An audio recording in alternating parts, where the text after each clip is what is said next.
we have 496 UYT, which is a Ford Zephyr Mark II, complete with extra spot lamp fitted on the windscreen pillar. There's my old Austin A55 Cambridge Mark II. That was my daily user for quite some time, a 1959 car.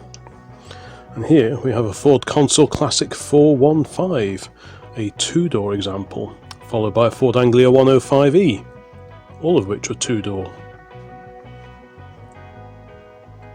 There's a Morris Mini Cooper, enjoying the evening sun. And a Vauxhall Victor F-Type 836 XUB, which is a 1962 car. There's a rear view of a Jaguar Mark II saloon.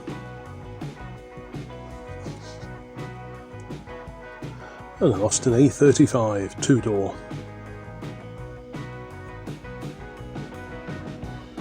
Here's a well-accessorised Hillman Minx of the mid-1950s with extra lamps, badges, mirrors, sun visor, etc. And a side view of a Mark I Mini.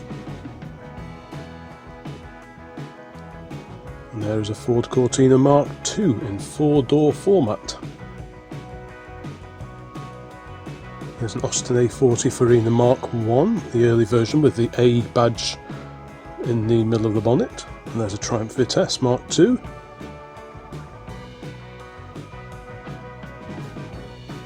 This JVS 422 is a standard 10, again the mid-1950s with extra sun visor. And there is a Morris Oxford MO, powered by a side valve 4-cylinder engine. And there's Dad's old Wolseley 1500.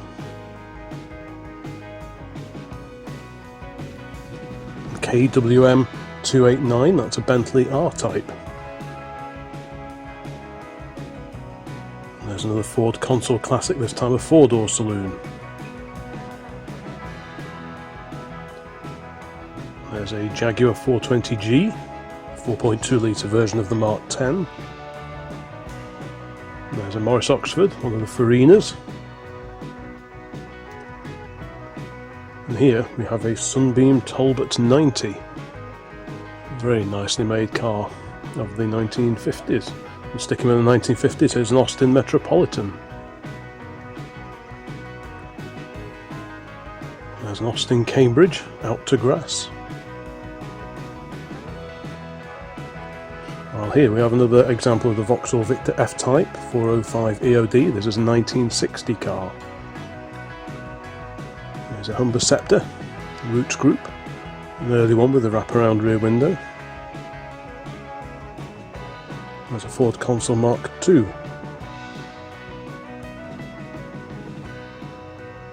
Rover P6 2000.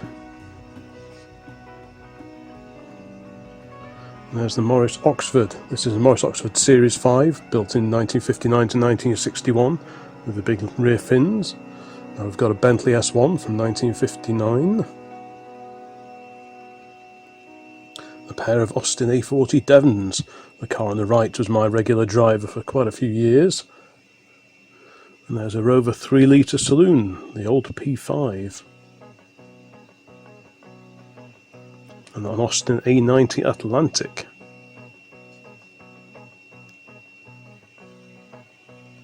There's a Humber Scepter, one of the Arrow series cars.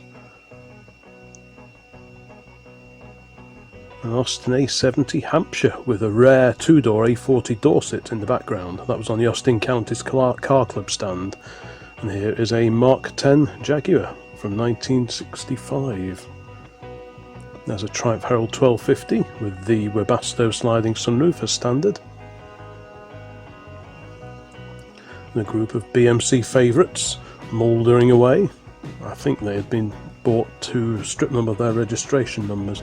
And there's an L-Type Vauxhall in the Motor Museum at Llangollen a few years ago. That's Dad's old Vandenplas 1300. Registered in the early 1970s, but very much a 1960s design. There's a Daimler V8 250. Again, a classic British car of the mid-1960s. And there's another one, the Mark I Cortina on a D-Reg, so that'll be 1966. There's a side view of an MG Magnet, the ZA. It's a Lagonda 3 litre, wonderful looking car. There's an Austin 1100, another example of the ADO 16 range, dissolving merrily. There's a Humber Hawk down in the Haynes Motor Museum. There's a Riley RM that I went to look at a few years ago, awaiting restoration. I wonder if it actually did get restored. There's an Austin A40 Farina Mark II, an early Mark II with a chrome grille. Later on just had an aluminium grille. And this mighty machine is a Daimler DB18 Empress LX0296.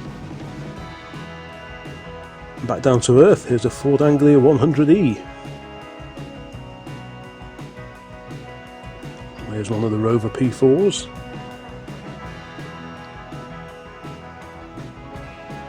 And a mighty vehicle here. This is a 1951 Bentley, photographed underneath an Avro Vulcan. There's a Singer Chamois, one of the Imp derivatives based on the Hillman Imp. The KGF 133 is a Daimler Conquest. And there's an early 50s Hillman Minx. That is a Jaguar 3.4, retrospectively called the Mark I. When they were launched, they were just called the 3.4 or the 2.4. And here we have a post-war Austin 8 from 1947, very much a pre-war design, but one of the cars that were sort of built either side of World War II. And here's an Austin A40 Somerset. And here's a Wolseley 444 awaiting some restoration by the looks of it. That's my old Morris Minor from 1952. It was one of the late MMs with the headlamps mounted higher up. And there's an early Rover P4, nicknamed the Cyclops, due to that centrally mounted lamp. And this is an AC 2 litre, designed for people with tall hats. And here we have a Vauxhall Victor 101 from 1965. There's another Jaguar Mark II on chrome wires, looking very nice one evening at a pub meet. There's a Ford Zephyr Mark IV, a huge car. Here we have a green Standard 8 with the early sliding windows. There's a Riley 1.5, a bit like the Wolseley 1500, has the B series engine but basically a Morris Minor underneath. And here's another Standard 8 at Llangollen Museum again, this one with the wind-up windows of the later cars and an opening boot lid. The earlier cars didn't have either.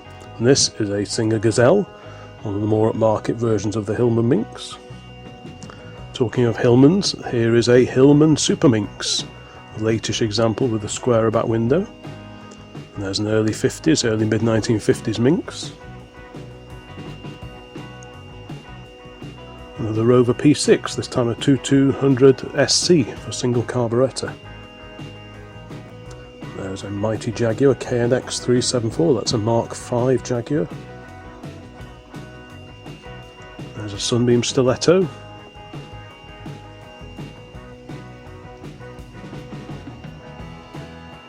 And there's a Humber Scepter, again based on the Super Minx. There's another example of the Austin 1100, well, this is actually a 1300.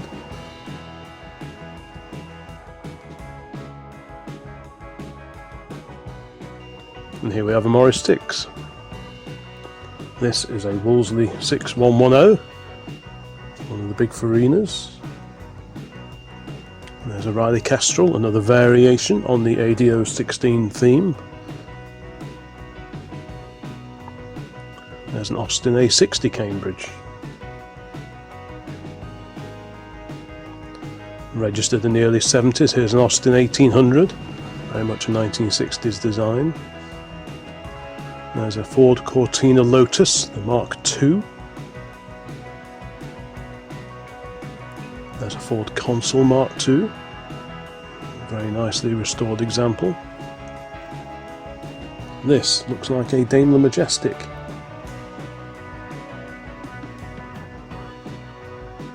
There's a Wolseley Hornet.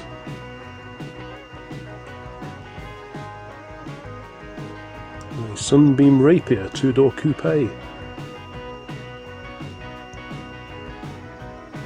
This is the Jowett Javelin, quite an advanced car for its day. And there's the standard Vanguard in Phase 2 booted form. That compares with this one, which is a Phase 1 Vanguard, the Beetleback.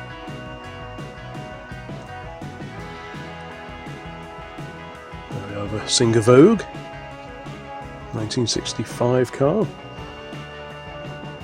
And the Wolseley 680.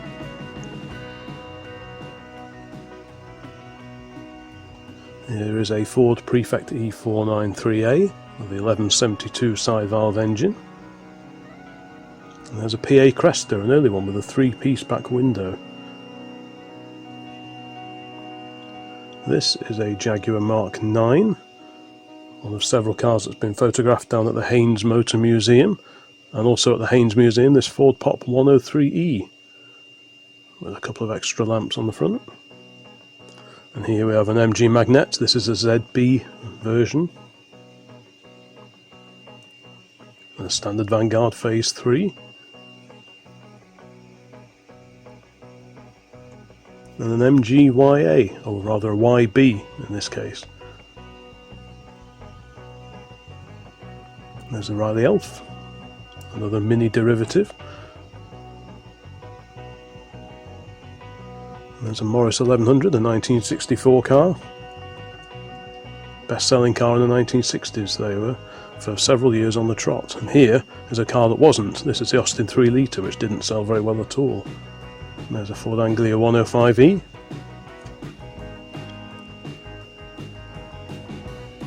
The Vauxhall Viva HB, 4-door saloon.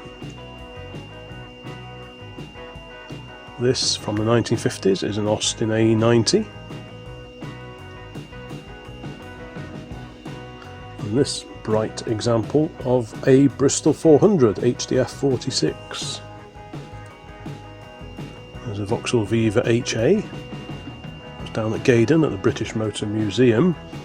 And here, parked outside the British Motor Museum, is a very wet Hillman Imp. There's the Lanchester LD10, Briggs bodied. There were two versions, there was the Briggs bodied cars and the Barker bodied cars. And here is the first production Morris Minor NWL 576, a Morris Minor MM lowlight. And the Ford Prefect 100E. The Prefects were 4 doors, and the 2 doors were either Anglias or Populars. And here we have 97 DMH, which is a Jaguar Mark 7. This handsome machine, CJC59, is a Rolls-Royce Silver Dawn. One of the post-war angular Triumphs. This is a Triumph Mayflower. And this is an E-Series Vauxhall Wyvern. And a Morris Oxford.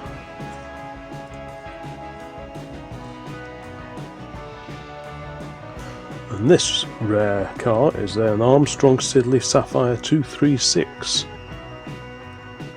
And another rarity, the Riley 2.6, which was the replacement for the Riley Pathfinder.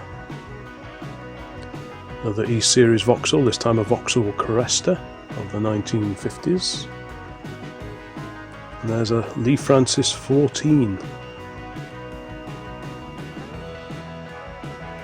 That is an Elvis TC21/100 Grey Lady, OOR 353. There's a Ford 100E Popular with sun visor and headlamp peaks. Another Jowett Javelin showing off its engine. PTU 115B is a Vauxhall Victor FB of 1964. Here we have a front-wheel drive Triumph 1300, nice quality medium-sized car of the 1960s. And here's a Ford Corsair looking like it needs a little TLC. I wonder if it ever received it. This is a Triumph 2000 Mark 1 in very original condition. And here we have a Ford Zephyr Zodiac Executive E-Reg, mighty machine. Another of the Razor Edge Triumphs. This is a Triumph Renown. And a Triumph Herald 1360. Continuing these British cars of the 50s and 60s, here we have a Vauxhall Cresta.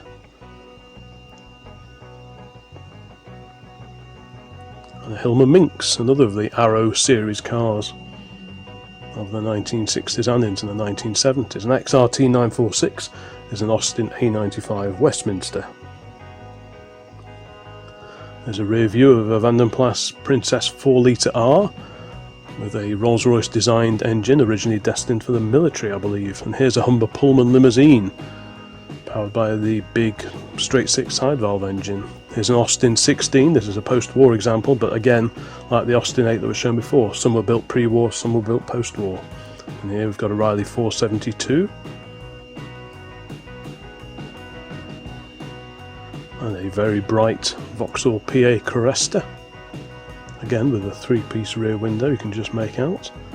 And here's a smart 2-door Rolls-Royce, a Corniche 2-door fixed head coupe. There's a post-war Rover P3, which was based on the pre-war Rover P2. We've got an Austin A55 Cambridge Mark 1, an immaculate example, 790 XUH. And here's a foreign visitor, an Austin A30, an early example, the AS3 version of the Austin A30 Saloon. And we've got a Ford Zephyr Zodiac Mark II towing a trailer. EML5B is a Van den Plas Princess 3-litre. And here we have another PA Cresta, one of the more glamorous British offerings of the 1950s. And here's another Super Minx. This is the earlier type with the wraparound rear window. There's an MG Magnet, a Mark IV, the Farina version of the MG Magnet. A TL07, a magnificent Bentley of 1957. And a Morris Isis. These cars are very rarely seen nowadays. And here an Armstrong Siddeley Sapphire 346. With a quality, if largely forgotten, car of the 1950s, and a Ford Zephyr 4.